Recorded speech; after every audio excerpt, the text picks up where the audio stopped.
The same is true of Lupita Kirkland. At the age of 13, Lupita and her family traveled to Acapulco for her coming out party. When Lupita and her family checked into the hotel, they were treated to a concert just below their 8th floor balcony. One of Lupita's sisters recommended that they run to the lobby and watch. Lupita did just that. But unbeknownst to her, someone had closed the sliding glass door going back into the room. Lupita ran through the door, which shattered into sharp shards and covered her with 1,000 cuts. I saw a lot of blood, like somebody pouring full host, full of blood all over the place.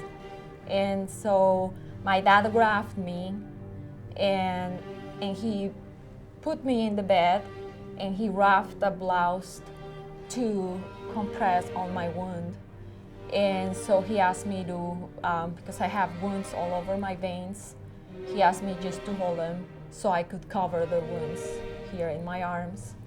And I realized that I was gonna die. So I told my dad that I'm going to die today. I saw my body in the distance and I was like in the room and I had the vision of my mom getting the doctor and as she was screaming and crying and I felt sorry for her. I wanted to console her and let her know that I was okay. Even though I was afraid at the first moment when I was detached from my body, an overwhelming sense of peace came all over me and I knew I was okay, that I was going back home and I wanted to share that with my parents, that I was okay, but I couldn't talk to them anymore. And I saw my dead body just laying there. And the doctor came and I remember him saying, "Oh my God, she's not gonna make it." I saw the tunnel. It seemed to be made of dark clouds. At the end of the tunnel, there was a light. At the end of that light, I saw the image of what I believe is Virgin Mary.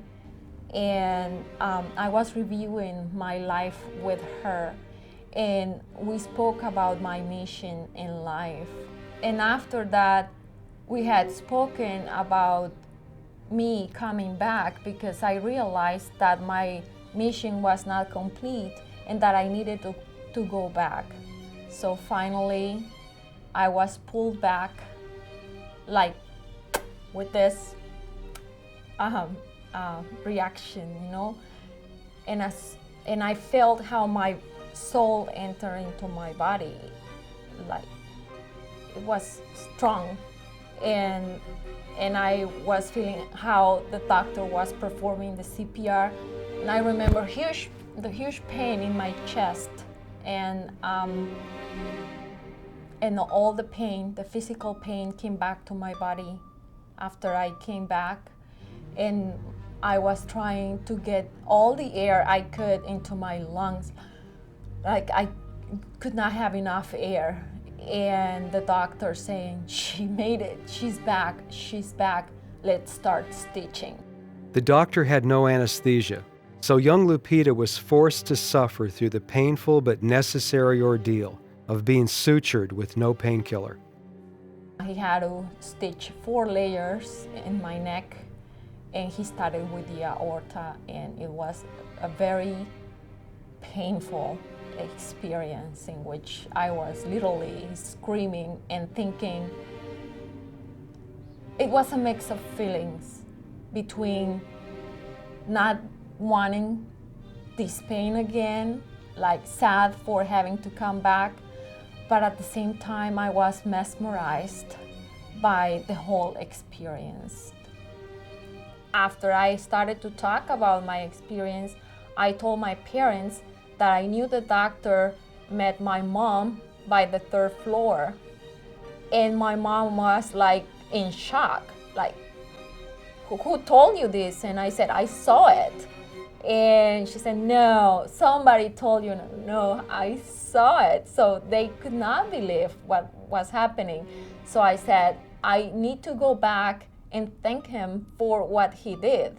So we went back to Acapulco a year later. We went to the address, and particularly in that address, there was no house.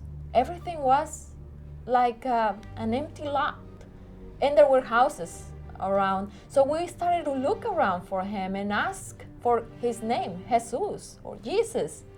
I never found him. How has this affected your life in the intervening years? I didn't come back the same. I was a different person. I was more spiritual, and also I became a more compassionate person, concerned for others, and feeling a sense of love. You're not gonna die. This is just a transition. You're gonna see and you're gonna meet home, and you'll be fine. Take all the love that you have gotten here in this world, and just remember those beautiful moments and take them with you and share them with God.